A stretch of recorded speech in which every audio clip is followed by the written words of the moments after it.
Hey everyone, do you know what it means to be a soldier of cinema? When a filmmaker enters a new project, it is a war with a slim possibility that their efforts will manifest any reasonable outcome.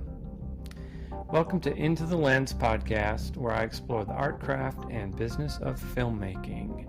My name is Derek Johnson. I'm an independent filmmaker. Join me as I delve into the stories, challenges, and triumphs of pushing the boundaries of creativity, technology, and entrepreneurship.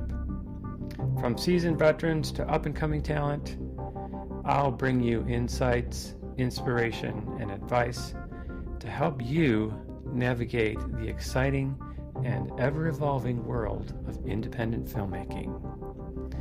So, sit back, relax, and let's make a movie.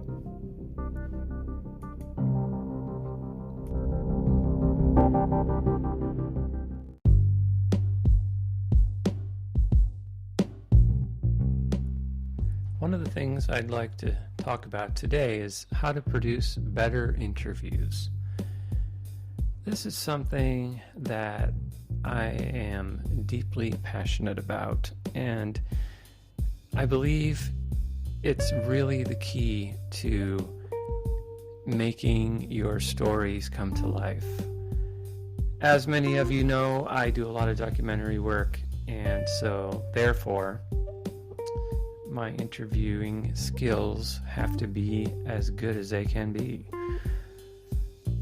So as I'm thinking back on how I got to where I am with my process, I think about where I learned and who I took inspiration from. So many years ago, in the beginning of my career as a creative person, I watched a movie called The Making of Fitzcarraldo, which was a documentary about Werner Herzog and his quest to make the movie Fitzcarraldo. It was an undoubtedly difficult movie to make. They had incredible danger working in the jungle. They had political and tribal war issues around them, around the cast and crew. They had their financial backers pull out at one point. And in fact, in the movie is where I learned who Werner Herzog was. And the question was, why do you still want to make this movie after so many years and so many problems? Because it did take him a number of years to finish the film. And his response was, because I don't want to be a man without dreams. And I would rather be dead than to give up my dreams.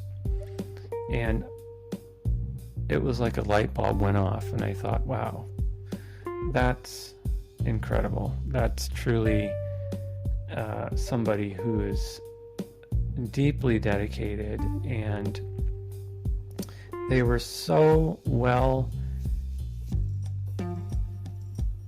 prepared to take on whatever it was that was going to be thrown at them. And as I mentioned, earlier, what does it take to be a soldier of cinema? Well, I actually borrowed that phrase also from Werner Herzog.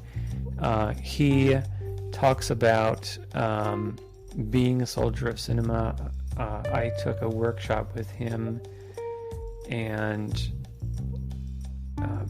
probably a few years back now, and I was just beginning to sharpen up my interview skills. And one of the other things he said was to me, because I had asked, how do you get good at making good interviews? And he said, well, you have to know the heart of man. So let's talk about that. So how do you know the heart of man? What does that mean exactly? Let's break that down a little bit.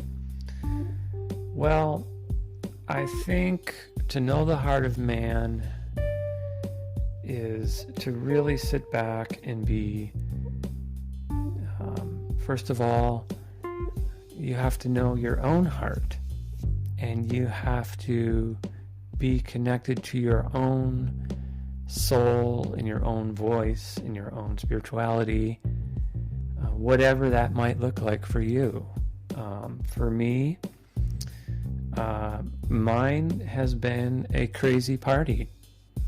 I spent time in India. I've done all kinds of yoga. I've experimented, learned about all different kinds of religions.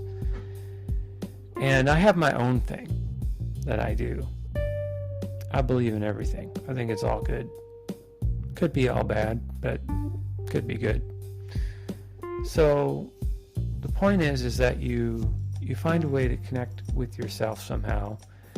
Some people like to garden. Some people like to take baths. Whatever it might be, you just need to find a way to find that confidence and feel strong and feel compassionate and to be empathetic. So what's it mean to be empathetic? Well, that's kind of like what it means to be, to know the heart of man. So have you ever been through a heartbreak?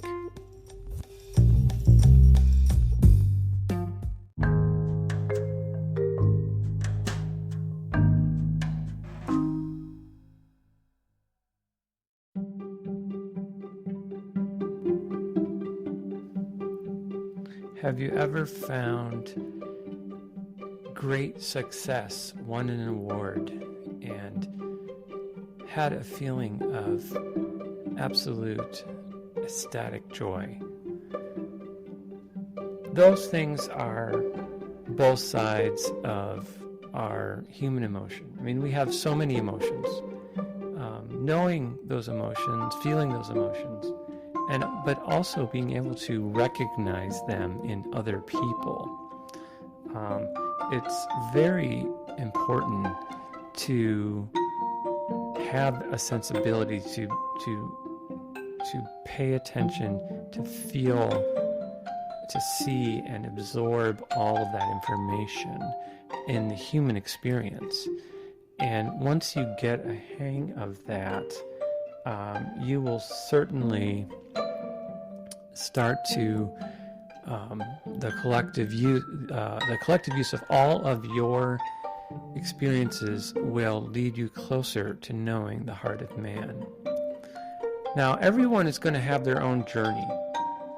There's no question about that, and everyone is going to be at different points along their journey.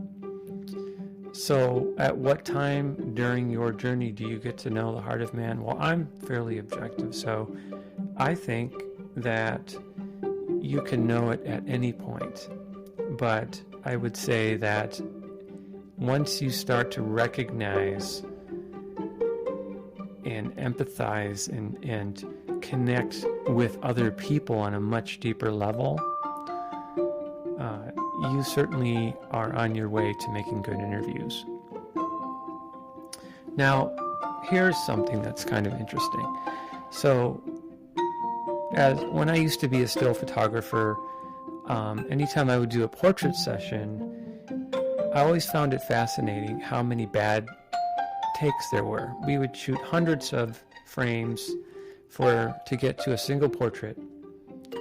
And oftentimes you would run into clients and they would say, like, well, how come there's so many bad ones? And you have to have an answer for that, because it's not that you're doing a bad job, but what the reality is that humans have a lot of expressions. They have these micro expressions even that you really have to pay attention to all those expressions so closely, because when they start to change their expression as they're talking to you and responding to you, those are clues, those are triggers that you will be able to use to go deeper to a subject of the conversation.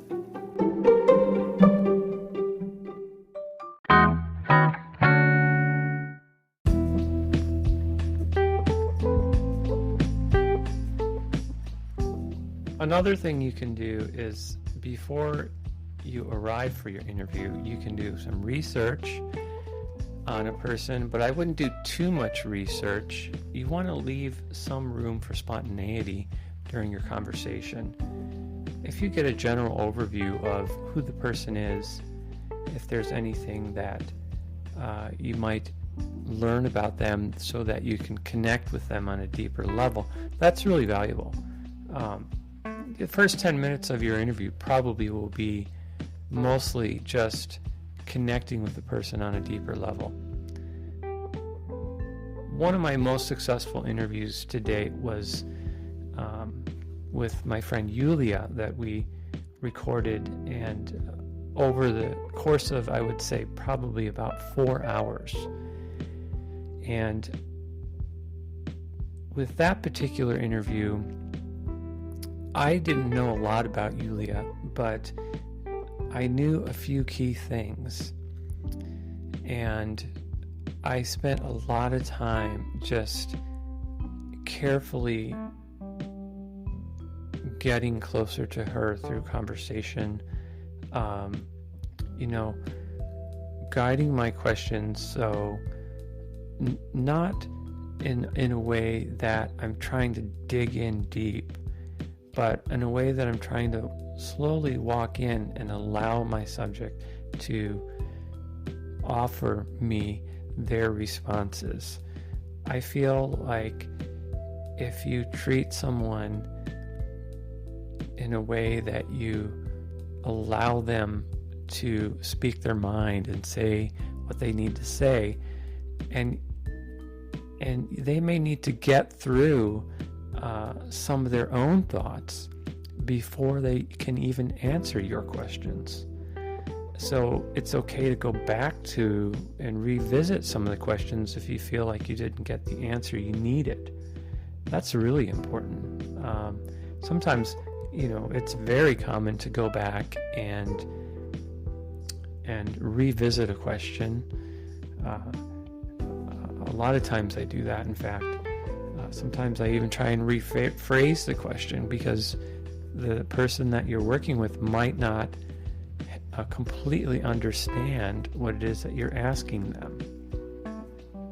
So there's like this conversation, this connection that starts to take place about 5 to 10 minutes into your conversation, and it's that's where the real work begins, and you really are paying attention, and it's almost like your script is being written in front of your eyes, and you have to be able to respond with them. So sometimes if you're talking about a fairly emotional subject matter, which that the person you're talking to may end up in tears. I'm a little bit partial about that. So if I try to hold back, I certainly am feeling tears when other people are crying, but I try not to allow that emotion to come out during the interview. I try to be an anchor. I try to be strong and a channel for this experience to take place, and it's really valuable. I found, basically to keep my shit together while I'm conducting an interview. And you'd be surprised, being a pillar for someone in that way is so cool, because you can present as a stronger person that they can confide in, and that they can gain your trust, and you can then start to record some really valuable content that way. So, yeah, I mean, these are a few ideas. There's certainly no specific way or one way, but I can tell you that for me, I have done hundreds of interviews now, and I will say that the more you do it, the better you get at doing it, and the more you begin to understand the heart of man and how to connect with people on certain levels, and just really conduct a super valuable interview. And I have seen some people do amazing interviews. So I also encourage you to watch other people and find people who are doing good interviews. And I liked the way that Werner interviewed in some of his documentaries. So that was my path. I would love to hear about your interview experiences. So please send me a message. And if you have any questions, I'm happy and here for you at any time.